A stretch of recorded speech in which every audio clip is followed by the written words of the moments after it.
my name's Ted Heidersdorf. I'm the designer of the game Choreography. This is an 18-card game that I designed for Button Shy's September Design Challenge where every card is identical.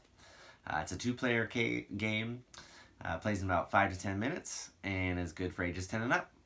So with that, I'm going to jump on the other side of the camera and briefly give you an overview.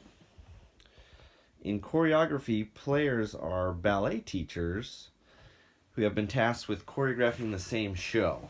So the goal of the game is to get the dancers on stage here to match one of several win conditions. The private lessons card here indicates what position you're going for. So this player would be going for pirouettes, and this player would be going for arabesques. On your turn, you play one or two cards from the front of the line of your dancers in your classroom, and those correspond to various actions. I'll just briefly run through what those are. If you play a pirouette, you can play that card onto a matching card on stage, and you can play either side face up. If you play two pirouette, you can take a card from on stage, and the action is always resolved first. The unused cards go to the back. If you play an arabesque, you can flip over a card that is in your classroom row. And if you play two arabesque, you can flip over a card that's on stage. So we'd probably want to flip over to a pirouette here.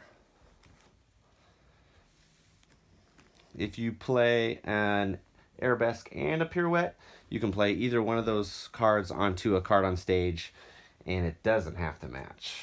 So we might want to cover up a pirouette.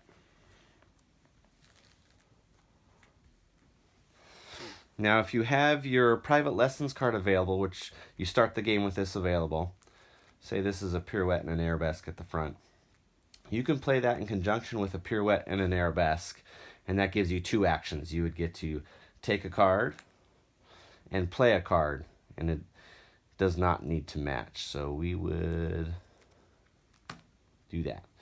The remaining card goes to the back, as does the private lessons card, and that can't be used again until it works its way up to the front. Now, the way to win, there's several ways. For the player who's going for pirouettes, if you can get a pirouette at the front of each column, you would win. Or if you get a column of 2 pirouettes and a column of 3 pirouettes, you would win. Or if you get a column of 4 pirouettes, you would win. And vice versa for the player going for arabesques. And that is Choreography. Thank you for watching.